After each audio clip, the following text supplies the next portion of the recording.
Chapter 13. The Hound's Grandfather. Mother did not get back to her writing all that day, for the red-jerseyed hound whom the children had brought to Three Chimneys had to be put to bed, and then the doctor came, and hurt him most horribly. Mother was with him all through it, and that made it a little better than it would have been, but bad was the best, as Mrs. Viney said. The children sat in the parlour downstairs and heard the sound of the doctor's boots going backwards and forwards over the bedroom floor, and once or twice there was a groan. "It's horrible," said Bobby. "Oh, I wish Dr. Forrest would make haste. Oh, poor Jim." "It is horrible," said Peter, "but it's very exciting. I wish doctors weren't so stuck up about who they'll have in the room when they're doing things. I should most awfully like to see a leg set. I believe the bones crunch like anything." "Don't!" said the two girls at once. "Rubbish!" said Peter. "How are you going to be Red Cross nurses, like you were talking of, coming home, if you can't even stand hearing me say about bones crunching? You'd have to hear them crunch on the field of battle, and be steeped in gore up to the elbows as likely as not, and—" "Stop it!" cried Bobby with a white face. "You don't know how funny you're making me feel." "Me too," said Phyllis, whose face was pink. "Cowards," said Peter. "I'm not," said Bobby. "I helped Mother with your rake-wounded foot, and so did Phil. You know we did." "Well, then," said Peter. "Now look here. It would be a jolly good thing for you if I were to talk to you every day for half an hour about broken bones and people's insides, so as to get you used to it." A chair was moved above. "Listen," said Peter. "That's the bone crunching." "I do wish you wouldn't," said Phyllis. "Bobby doesn't like it." "I'll tell you what they do," said Peter. "I can't think what made him so horrid. Perhaps it was because he had been so very nice and kind all the earlier part of the day, and now he had to have a change.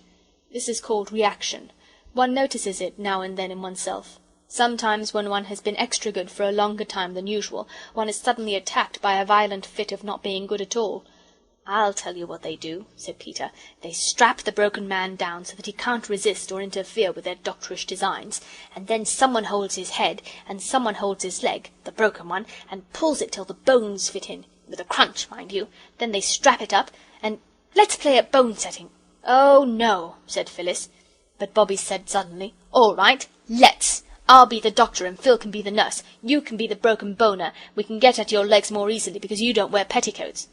"I'll get the splints and bandages," said Peter. "You get the couch of suffering ready."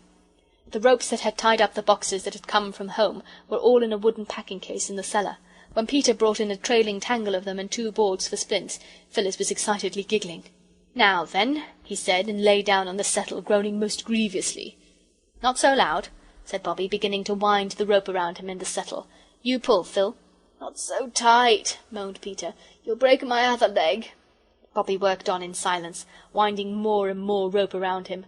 "That's enough," said Peter. "I can't move at all." "Oh, my poor leg," he groaned again. "Sure you can't move?" asked Bobby in a rather strange tone. "Quite sure," replied Peter. "Shall we play as bleeding freely or not?" he asked cheerfully. "You can play what you like," said Bobby sternly, folding her arms and looking down at him where he lay all wound round and round with cord. "Phil and I are going away, and we shan't untie you till you promise never, never to talk to us about blood and wounds unless we say you may. Come, Phil." "You beast," said Peter, writhing. "I'll never promise. Never. I'll yell and Mother will come." "Do," said Bobby, "and tell her why we tied you up. Come on, Phil." "No, I'm not a beast, Peter. But you wouldn't stop when we asked you, and—" "Yah," said Peter. "It wasn't even your own idea. You got it out of Stalky." Bobby and Phil, retiring in silent dignity, were met at the door by the doctor. He came in, rubbing his hands and looking pleased with himself. "Well," he said, "that job's done. It's a nice clean fracture, and it'll go on all right, I've no doubt. Plucky young chap, too. Hullo, what's all this?" His eye had fallen on Peter, who lay mousy still in his bonds on the settle. "Playing at prisoners, eh?" he said, but his eyebrows had gone up a little. Somehow he had not thought that Bobby would be playing while in the room above someone was having a broken bone set. "Oh, no," said Bobby. "Not at prisoners. We were playing at setting bones. Peter's the broken boner, and I was the doctor." The doctor frowned. "Then I must say," he said, and he said it rather sternly, "that it's a very heartless game. Haven't you enough imagination even to faintly picture what's been going on upstairs? That poor chap with the drops of sweat on his forehead and biting his lips so as not to cry out, and every touch on his leg agony, and—" "You ought to be tied up," said Phyllis. "You're as bad as—" "Hush," said Bobby. "I'm sorry, but we weren't heartless, really." "I was, I suppose," said Peter crossly. "All right, Bobby. Don't you go on being noble and screening me, because I jolly well won't have it. It was only that I kept on talking about blood and wounds. I wanted to train them for Red Cross nurses, and I wouldn't stop when they asked me." "Well?" said Dr. Forrest, sitting down. "Well, then I said, 'Let's play at setting bones.' It was all rot. I knew Bobby wouldn't. I only said it to tease her, and then when she said yes, of course I had to go through with it. And they tied me up. They got it out of Stalky. And I think it's a beastly shame." He managed to writhe over and hide his face against the wooden back of the settle. "I didn't think that anyone would know but us," said Bobby, indignantly answering Peter's unspoken reproach. "I never thought of your coming in, and hearing about blood and wounds does really make me feel most awfully funny. It was only a joke, our tying him up. Let me untie you, Pete." "I don't care if you never untie me," said Peter, "and if that's your idea of a joke—" "If I were you," said the doctor, though really he did not quite know what to say, "I should be untied before your mother comes down. You don't want to worry her just now, do you?" "I don't promise anything about not saying about wounds, mind," said Peter in very surly tones, as Bobby and Phyllis began to untie the knots. "I'm very sorry, Pete," Bobby whispered, leaning close to him as she fumbled with the big knot under the settle. "But if you only knew how sick you made me feel." "You've made me feel pretty sick, I can tell you," Peter rejoined. Then he shook off the loose cords and stood up. "I looked in," said Dr. Forrest, "to see if one of you would come along to the surgery. There are some things that your mother will want at once, and I've given my man a day off to go and see the circus. Will you come, Peter?" Peter went without a word or a look to his sisters.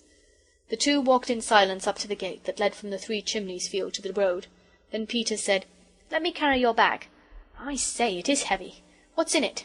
"Oh, knives and lancets and different instruments for hurting people. And the ether bottle. I had to give him ether, you know. The agony was so intense." Peter was silent. "Tell me all about how you found that chap," said Dr. Forrest. Peter told, and then Dr. Forrest told him stories of brave rescues. He was a most interesting man to talk to, as Peter had often remarked.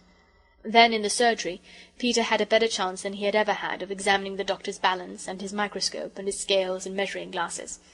When all the things were ready that Peter was to take back, the doctor said suddenly, "You'll excuse my shoving my oar in, won't you? But I should like to say something to you." "Now for a rowing," thought Peter, who had been wondering how it was he had escaped one. "Something scientific," added the doctor. "Yes," said Peter, fiddling with the fossil ammonite that the doctor used for a paperweight. "Well then, you see, boys and girls are only little men and women, and we are much harder and hardier than they are." Peter liked the we. Perhaps the doctor had known he would. "And much stronger, and things that hurt them don't hurt us. You know you mustn't hit a girl." "I should think not indeed," muttered Peter indignantly. "Not even if she's your own sister. That's because girls are so much softer and weaker than we are. They have to be, you know," he added, "because if they weren't it wouldn't be nice for the babies. And that's why all the animals are so good to the mother animals. They never fight them, you know." "I know," said Peter, interested. "Two buck rabbits will fight all day if you let them, but they won't hurt a doe." "No. And quite wild beasts, lions and elephants, they're immensely gentle with the female beasts. And they've got to be, too." "I see," said Peter. "And their hearts are soft, too," the doctor went on, "and things that we shouldn't think anything of hurt them dreadfully, so that a man has to be very careful, not only of his fists, but of his words. They're awfully brave, you know," he went on. "Think of Bobby waiting alone in the tunnel with that poor chap. It's an odd thing. The softer and more easily hurt a woman is, the better she can screw herself up to do what has to be done. I've seen some brave women. Your mother's one," he ended abruptly. "Yes," said Peter. "Well, that's all. Excuse my mentioning it, but nobody knows everything without being told. And you see what I mean, don't you?" "Yes," said Peter. "I'm sorry. There." "Of course you are. People always are, directly they understand. Everyone ought to be taught these scientific facts. So long." They shook hands heartily. When Peter came home, his sisters looked at him doubtfully. "It's Pax," said Peter, dumping down the basket on the table. "Dr. Forrest has been talking scientific to me. No, it's no use my telling you what he said, you wouldn't understand. But it all comes to you girls being poor, soft, weak, frightened things like rabbits, so us men have just got to put up with them. He said you were female beasts. Shall I take this up to Mother, or will you?" "I know what boys are," said Phyllis, with flaming cheeks. "They're just the nastiest, rudest—" "They're very brave," said Bobby, "sometimes." Ah, you mean the chap upstairs? I see. Go ahead, Phil. I shall put up with you whatever you say, because you're a poor, weak, frightened, soft—" "Not if I pull your hair, you won't," said Phyllis, springing at him. "He said Pax," said Bobbie, pulling her away. "Don't you see?" she whispered as Peter picked up the basket and stalked out with him. "He's sorry, really, only he won't say so. Let's say we're sorry." "It's so goody-goody," said Phyllis doubtfully. "He said we were female beasts and soft and frightened." "Then let's show him we're not frightened of him thinking us goody-goody," said Bobbie, "and we're not any more beasts than he is." And when Peter came back, still with his chin in the air, Bobbie said, "We're sorry we tied you up, Pete." "I thought you would be," said Peter, very stiff and superior. This was hard to bear, but— "Well, so we are," said Bobbie. "Now let honour be satisfied on both sides." "I did call it Pax," said Peter in an injured tone. "Then let it be Pax," said Bobbie. "Come on, Phil, let's get the tea. Pete, you might lay the cloth." "I say," said Phyllis, when peace was really restored, which was not till they were washing up the cups after tea, "Dr. Forrest didn't really say we were female beasts, did he?" "Yes," said Peter firmly, "but I think he meant we men were wild beasts too." "How funny of him," said Phyllis, breaking a cup. "May I come in, Mother?" Peter was at the door of Mother's writing-room, where Mother sat at her table with 2 candles in front of her. Their flames looked orange and violet against the clear grey blue of the sky, where already a few stars were twinkling. "Yes, dear," said Mother, absently. "Anything wrong?" She wrote a few more words, and then laid down her pen and began to fold up what she had written. "I was just writing to Jim's grandfather. He lives near here, you know." "Yes, you said so at tea. That's what I want to say. Must you write to him, Mother? Couldn't we keep Jim and not say anything to his people till he's well? It would be such a surprise for them." "Well, yes," said Mother, laughing. "I think it would." "You see," Peter went on, "of course the girls are all right and all that. I'm not saying anything against them. But I should like it if I had another chap to talk to sometimes." "Yes," said Mother. "I know it's dull for you, dear. But I can't help it. Next year perhaps I can send you to school. You'd like that, wouldn't you?" "I do miss the other chaps rather," Peter confessed. "But if Jim could stay after his leg was well, we could have awful larks." "I've no doubt of it," said Mother. "Well, perhaps he could. But you know, dear, we're not rich. We can't afford to get him everything he'll want. And he must have a nurse. Can't you nurse him, Mother? You do nurse people so beautifully." "That's a pretty compliment, Pete. But I can't do nursing and my writing as well. That's the worst of it." "Then you must send the letter to his grandfather?" "Of course, and to his schoolmaster too. We telegraphed to them both. But I must write as well. They'll be most dreadfully anxious." "I say, Mother, why can't his grandfather pay for a nurse?" Peter suggested. "That would be ripping. I expect the old boy's rolling in money. Grandfathers in books always are." "Well, this one isn't in a book," said Mother, "so we mustn't expect him to roll much." "I say," said Peter musingly, "wouldn't it be jolly if we all were in a book, and you were writing it? Then you could make all sorts of jolly things happen, and make Jim's legs get well at once and be all right tomorrow, and Father would come home soon, and—" "Do you miss your father very much?" Mother asked, rather coldly, Peter thought. "Awfully," said Peter briefly. Mother was enveloping and addressing the second letter. "You see," Peter went on slowly, "you see, it's not only him being Father, but now he's away there's no other man in the house but me. That's why I want Jim to stay so frightfully much. Wouldn't you like to be writing that book with us all in it, Mother, and make Daddy come home soon?" Peter's mother put her arm round him suddenly and hugged him in silence for a minute.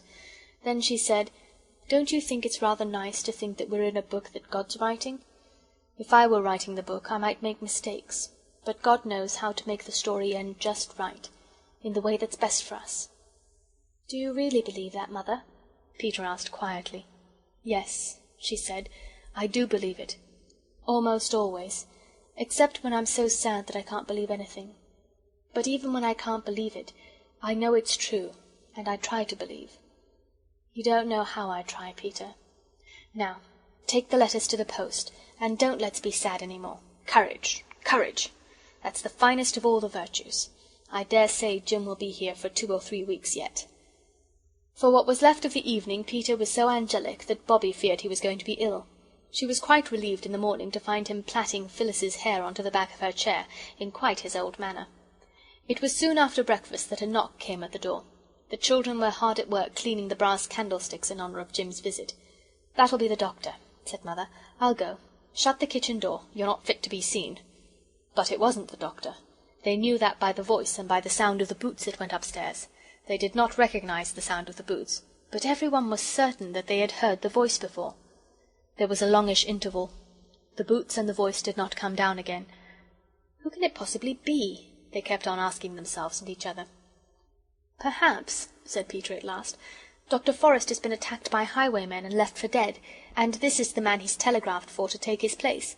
Mrs. Viney said he had a local tenant to do his work when he went for a holiday. Didn't you, Mrs. Viney?" "I did so, my dear," said Mrs. Viney from the back kitchen. "He's fallen down in a fit, more likely," said Phyllis. "All human aid despaired of. And this is his man come to break the news to Mother." "Nonsense," said Peter briskly. "Mother wouldn't have taken the man up into Jim's bedroom.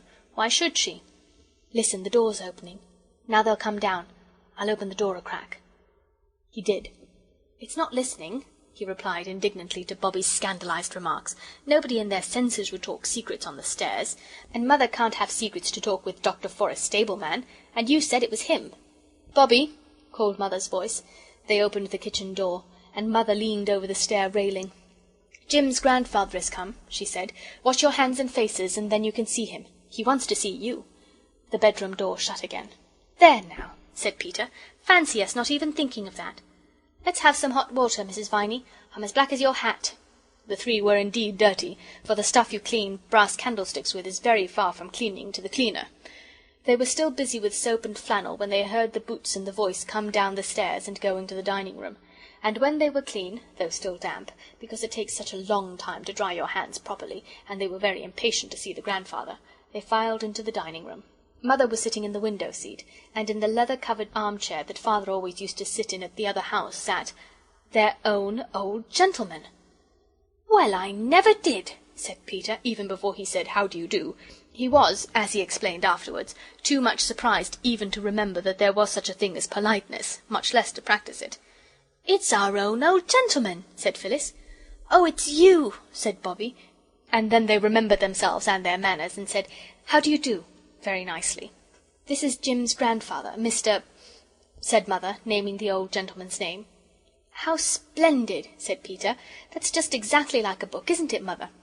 "It is rather," said Mother, smiling. "Things do happen in real life that are rather like books sometimes." "I am so awfully glad it is you," said Phyllis. "When you think of the tons of old gentlemen there are in the world, it might have been almost anyone." "I say, though," said Peter, "you're not going to take Jim away, though, are you?" "Not at present," said the old gentleman. "Your mother has most kindly consented to let him stay here. I thought of sending a nurse, but your mother is good enough to say that she will nurse him herself." "But what about her writing?" said Peter, before anyone could stop him. "There won't be anything for him to eat if Mother doesn't write." "That's all right," said Mother hastily. The old gentleman looked very kindly at Mother. "I see," he said. "You trust your children and confide in them." "Of course," said Mother. "Then I may tell them of our little arrangement," he said. "Your mother, my dears, has consented to give up writing for a little while, and to become a matron of my hospital." "Oh," said Phyllis blankly. "And shall we have to go away from Three Chimneys and the railway and everything?" "No, no, darling," said Mother hurriedly. "The hospital is called Three Chimneys Hospital," said the old gentleman, "and my unlucky Jim's the only patient, and I hope he'll continue to be so. Your mother will be matron, and there'll be a hospital staff of a housemaid and a cook till Jim's well." "And then will Mother go on writing again?" asked Peter. "We shall see," said the old gentleman, with a slight, swift glance at Bobby. "Perhaps something nice may happen, and she won't have to." "I love my writing," said Mother very quickly. "I know," said the old gentleman. "Don't be afraid that I'm going to try to interfere. But one never knows. Very wonderful and beautiful things do happen, don't they? And we live most of our lives in the hope of them." "I may come again to see the boy?" "Surely," said Mother. "And I don't know how to thank you for making it possible for me to nurse him. Dear boy." "He kept calling Mother, Mother in the night," said Phyllis. "I woke up twice and heard him." "He didn't mean me," said Mother in a low voice to the old gentleman. "That's why I wanted so much to keep him." The old gentleman rose. "I'm so glad," said Peter, "that you're going to keep him, Mother." "Take care of your mother, my dears," said the old gentleman. "She's a woman in a million." "Yes, isn't she?" whispered Bobby. "God bless her," said the old gentleman, taking both Mother's hands. "God bless her. Aye, and she shall be blessed. Dear me, where's my hat? Will Bobby come with me to the gate?" At the gate he stopped and said, "You're a good child, my dear. I got your letter, but it wasn't needed. When I read about your father's case in the papers at the time, I had my doubts, and ever since I've known who you were, I've been trying to find out things. I haven't done very much yet, but I have hopes, my dear, I have hopes." "Oh," said Bobbie, choking a little. "Yes, I may say great hopes, but keep your secret a little longer. Wouldn't do to upset your mother with a false hope, would it?" "Oh, but it isn't false," said Bobbie. "I know you can do it. I knew you could when I wrote. It isn't a false hope, is it?" "No," he said, "I don't think it is a false hope, or I wouldn't have told you. And I think you deserve to be told that there is a hope." "And you don't think Father did it, do you? Oh, say you don't think he did." "My dear," he said, "I'm perfectly certain he didn't." If it was a false hope, it was none the less a very radiant one that lay warm at Bobbie's heart, and through the days that followed lighted her little face as a Japanese lantern is lighted by the candle within. End of chapter